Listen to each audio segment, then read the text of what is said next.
April is Donate Life Month, a time dedicated to raising awareness about organ, eye, and tissue donation. To learn about the process, we're joined by Dr. Paulo Martins with OU Health. We appreciate you taking the time with us today. Hi, thanks for the invite. It's a pleasure being with you. So if someone decides to be a donor, what are some of the things they need to know about the donation and the transplant process? First, it's very important for them to be registered as a donor. They can do it easily when they renew their driver's license at the DMV. They can also go to organdonation.gov and fill a form, and it's very easy, it takes 1 minute, or KOKH.org. That's our Oklahoma organ bank. It takes just 1 minute, and it's extremely important for them to also share their wishes with their family. It's very crucial. So what are some of the common misconceptions or things that maybe you hear going around about organ donation that may not necessarily be spot on? There are many misconceptions or myths. One is that patients may think that they are too old or they have a medical condition that is a contraindication to donate.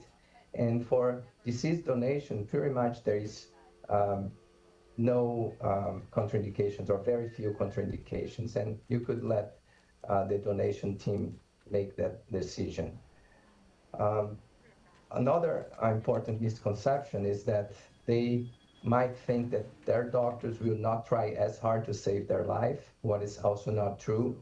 It's a very well-regulated process with many safety checks, and the donation team is completely independent from the caring team, the doctors that take care of that patient. So that's also another misconception. Third is people may claim that it's because of religion issues, and it's also not true that most religions support organ donation as an act of compassion.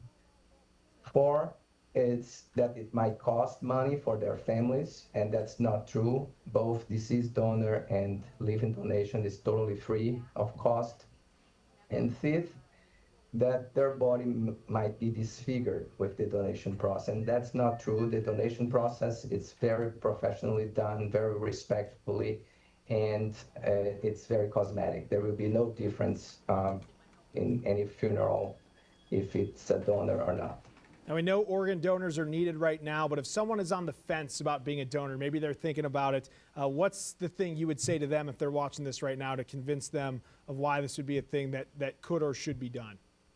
Yeah, that's a great question. And I think it would be very important to talk to donor families or to living donors, and transplant centers can facilitate that encounter with potential donors and previous donors.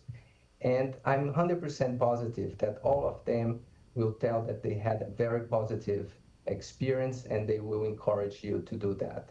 And you can save many lives with that. You can save 8 lives by donating organs. You can help many people, over 50 people, by donated tissues like cornea, vessels, skin, bone, tendons, and valves, and corneas. So it's definitely the ultimate gift of life, and you can save and help many people. Dr. Martins, we appreciate your time today. Thank you for spending the time with us. My pleasure. Thank you.